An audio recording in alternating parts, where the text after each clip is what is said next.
સુરતના જાણીતા innovator Shivam મૌર્યએ artificial intelligence આધારિત એક અનોખી સાયકલ બનાવી છે જે કોઈપણ ચાલક વગર પોતાની જાતે રસ્તા પર સંતુલન જાળવીને ચાલે છે।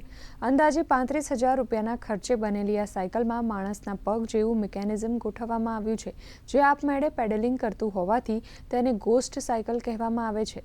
આ સાયકલને સ્માર્ટફોન, રિમોટ કંટ્રોલ અથવા તો પ્રીસેટ કોડિંગ દ્વારા ઓપરેટ કરી શકાય છે અને સેન્સરની મદદથી રસ્તાના અવરોધો પણ ઓળખી શકે છે। શિવમ મૌર્ય આ અગાઉ ગરુડા એઆઈ બાઇક બનાવીને પણ રાષ્ટ્રીય સ્તરે ખ્યાતિ મેળવી ચૂક્યા છે।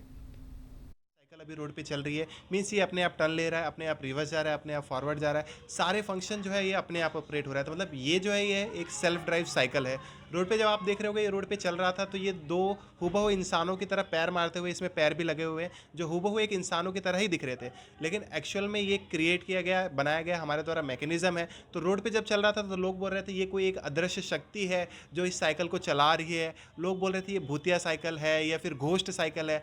एक्चुअल में ऐसा कुछ नहीं है, ये हमारे द्वारा बनाया गया एक मैकेनिज्म है इसके पीछे जो इस साइकिल को ऑटोमेटिक रोड पे चला रही है। मेकिंग की बात करूँ तो लगभग इसको बनाने में हमको 3 महीने के आसपास में समय गया, और कॉस्टिंग की बात करूँ तो लगभग अभी तक हमने इसमें 35,000 के आसपास में खर्च कर दिया है।